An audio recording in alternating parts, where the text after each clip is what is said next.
In this quick After Effects tutorial, we will learn how to make this amazing looking dripping text animation, and this one is actually kinda simple, and we also don't need any plugins, so I'd say let's just go right into it. So I'll make a new composition and just leave the standard settings basically, and then obviously let's right click in here and go to new and let's add a text. And I'll just type in liquid again. And we can also select the layer and press S on the keyboard to scale this thing up, just like this. And we can also go to the align settings in here and align the text horizontally and vertically.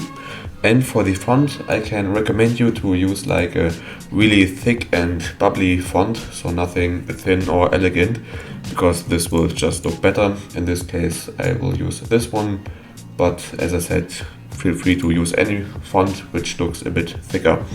And yeah, now we will apply a few effects, and we will start with the CC smear effect, and we can just apply this one. And as you can see, by default this will look weird, and basically for this effect we have 2 points, and now we have to adjust them a bit. So for this one we can take this one and bring it to the left, somewhere in the center, and then the second one we always have to bring down basically until this is below the composition a bit, just like this. And this is exactly what we want, and we will duplicate this effect a few times, but first of all we will animate this. So let's go to the beginning of our composition and open up the effect settings, and let's just put in a keyframe for reach, and let's put in 0 in here, exactly 0. And then we can go forward like maybe 3 or 4 seconds, and then we can bring the reach to 1000, so the highest value possible.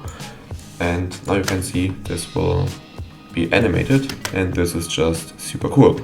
And yeah, now to have it on every letter we have to duplicate it a few times, which is just some manual work but nothing complicated. So let's press Ctrl D on the keyboard and move these 2 points to the second letter. Maybe we have to zoom out a bit, just make sure they are aligned here vertically. And yeah, now we can press Ctrl D and duplicate it again and do the same thing for Q, just like this. And obviously you can see where this is going. Let's duplicate it again, move it to the U, just like this. And or maybe let's bring these up a bit more, just like the rest should be a bit in the middle, exactly. Then we can duplicate this and put it here. And the final one, which is this one. And yeah, now we're done basically. Now if we play this animation, you can see we get this nice liquid thing, this dripping effect, but I think this looks a bit unorganic because it's like exactly the same. So if we want, we can just move these keyframes a bit to the right. So let's select the second smear effect, bring it a little bit to the right. Let's open up the third one and bring it even more to the right. And the fourth one, go to reach and move them more.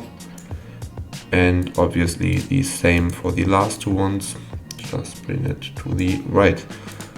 And now if we have done this and we play this, we will get like, yeah, a bit more organic look, but this is completely up to you. But I just think this looks super cool. And yeah, that's it already for the main animation, I'd say.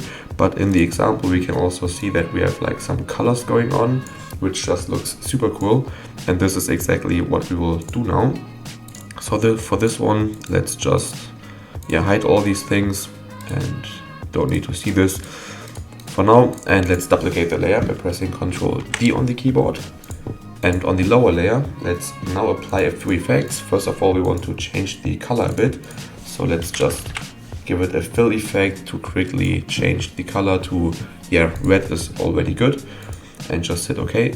And now we want it to be a little bit more on the outsides basically. So it will come first. And for this we can apply the echo effect. Just type in echo and apply it. And let's adjust the settings a bit. Let's put in 0.025 in here, just like this. And yeah, the rest is okay. We can also duplicate this layer, or this effect actually, not the layer, with Ctrl D, and let's put in a minus in here. So it's like, yeah, one is positive, the other one is negative, and this will just assure that it's going first and then will come up again. So it's not just in one direction. And yeah, this is already super cool. Now we can just duplicate this layer again and change the fill color to maybe a different color like blue and hit OK. And now we want to put in 0.05 in here, so the double value, and here minus 0.05, just like this. And now we get like two colors, and this looks already nice. But as you can see, the colors are not blended in really, it's like really separate. And in here we have this kind of gradient going on.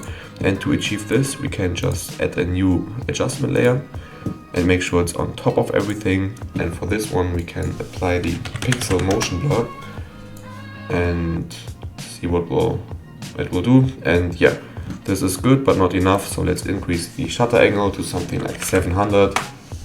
And let's also increase the shutter samples to something like, I don't know, 10 until it's smooth basically. But this will take some time to render, so be careful, don't put too high values in here. But obviously higher values equal more detailed looks. But yeah, as you can see, if I would, yeah, it's okay.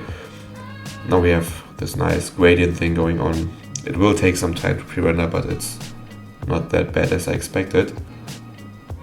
And yeah, that's it basically.